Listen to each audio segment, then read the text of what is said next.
À Bobo PK18, quartier résidentiel, il est 15 heures. Les habitants de ce quartier présentent ici les bonnes relations de voisinage qu'ils entretiennent les uns envers les autres.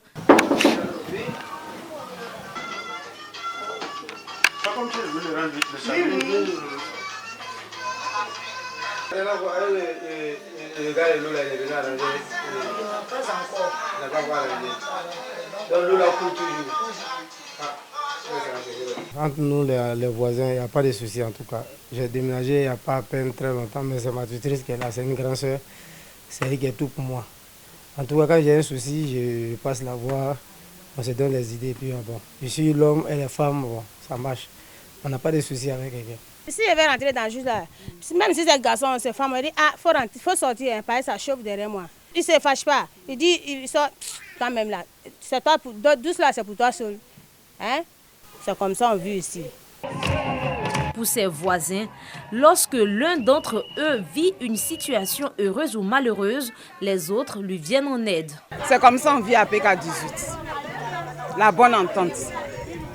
Quand une a un problème, on se retrouve chez la personne, on fait ce qu'on peut.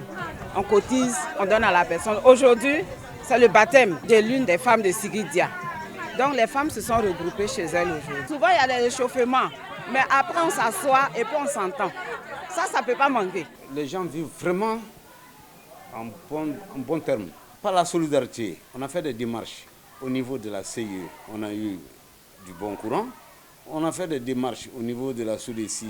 On a eu de l'eau. Le message que je peux lancer aux autres quartiers qui sont encore dans des situations, c'est d'être solidaire. D'être solidaire. Ne pas faire de discrimination. Si vous vous mettez ensemble, il est possible que le baoulé qui est à côté de toi a un parent qui peut vous aider. Si tu lui caches ton problème ne sera pas réglé.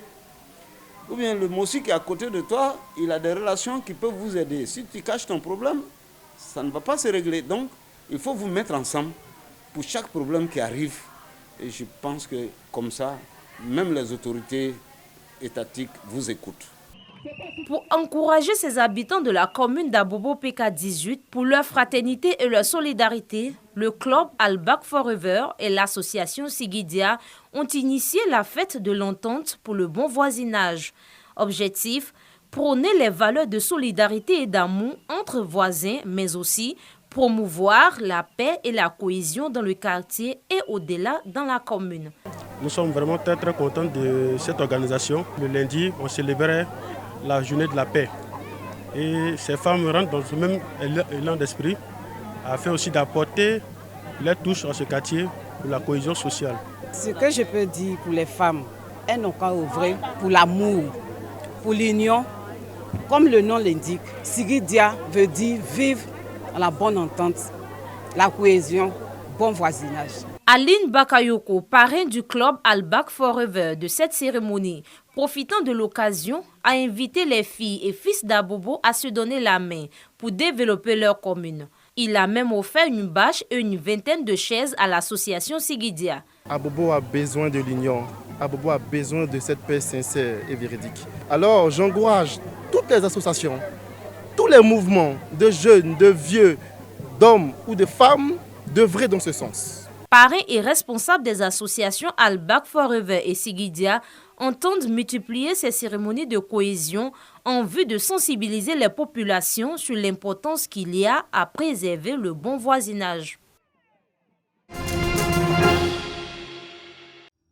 L'employabilité reste l'un des défis majeurs du secteur de l'hôtellerie en Côte d'Ivoire. Vaincre ce talent d'Achille, tel est l'objectif de l'école hôtelière de Grand Bassam. Elle vient de procéder au lancement d'un Master of Business Administration grâce à un partenariat avec l'école hôtelière de Savignac en France.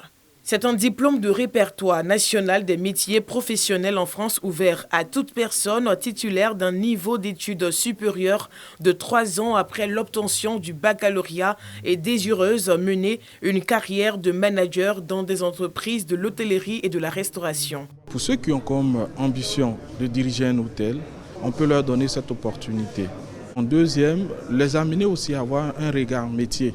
Parce qu'au travers de cette conférence, c'était une lucane pour qu'on puisse éduquer la population sur l'aspect du regard métier afin que dans l'orientation des parents, des enfants, on puisse faire de meilleures orientations en tenant compte de l'exigence du métier et des contraintes du métier qu'ils veulent exercer. Fruit d'une collaboration entre les écoles hôtelières de Casablanca au Maroc et de Genève en Suisse, l'école hôtelière de Grand Bassam forme un bachelor pour doter les hôtels et restaurants de responsables de services en hôtellerie et restauration.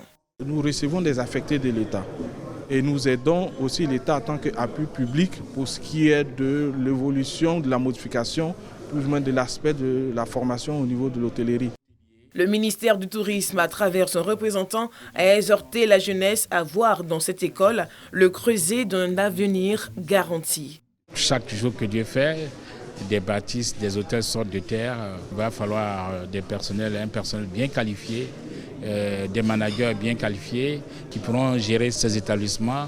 Et je pense que l'école épouse la vision sublime Côte d'Ivoire de notre ministère. Créée en 2016, l'école hôtelière de Grand Bassam, sous licence de l'école hôtelière de Genève, dans la zone UEMOA, prépare à des postes de responsabilité dans le secteur de l'hôtellerie, la restauration, l'industrie de services et dans le secteur du management touristique. La maison du retraité de Tiébissou, enfin sortie de terre. Construite par la mutuelle retraité de Tiébissou, elle vise à offrir un cadre d'échange à ces personnes du troisième âge qui ont fait valoir leur droit à la retraite. L'initiative est soutenue par la direction de l'IPS Ségrailleux et les cadres de la région du Bélier. Nous avons assisté à une très belle cérémonie pour les seniors et c'est des initiatives à encourager.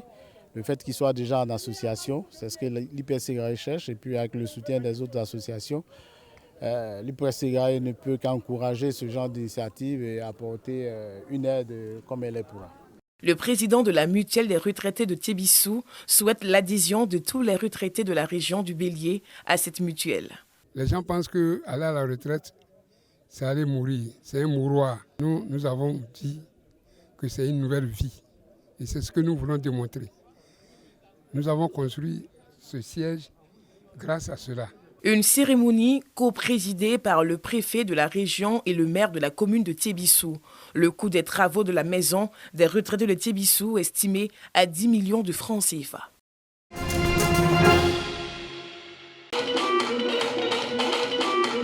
Ce spectacle de danse relate les étapes de la vie de Bakom Nyamba. Danseuse professionnelle, elle a consacré 30 ans de sa vie au service de la culture ivoirienne. Une partie de sa vie que Bakom Nyamba, transfuge, qualifie de sacerdoce.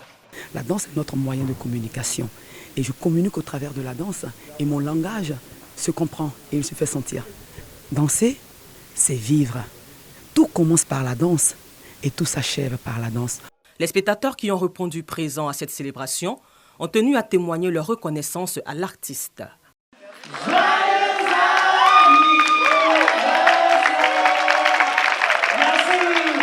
Il y a une énergie absolument extraordinaire qui se dégage de cette femme.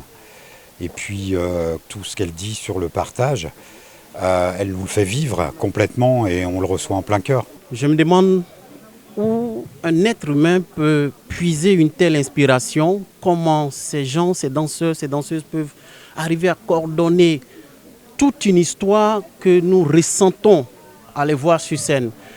Wara Liking, fondatrice du village Kiyi, où Bakom Nyamba a fait ses premiers pas de danse, exprime sa fierté. Mais tout simplement en le proclamant qu'elle mérite de soutien et qu'on peut compter sur elle pour porter haut les emblèmes de notre pays quand il s'agit de la représentativité, de la qualité et de l'exigence du travail artistique en Côte d'Ivoire. Cette cérémonie bénéficie également du soutien du ministère de la Femme, de la Famille et de l'Enfant. Nous avons décidé de la soutenir parce qu'elle est un modèle. 30 ans dans la vie artistique, ça ne court pas les rues. Pendant 2 jours, le parcours de Bakom Nyamba a été visité pour la célébration de ses 30 ans de carrière à travers des projections de films, panels et causeries débats dont le thème retenu est de la conception à la réalisation d'un spectacle de danse.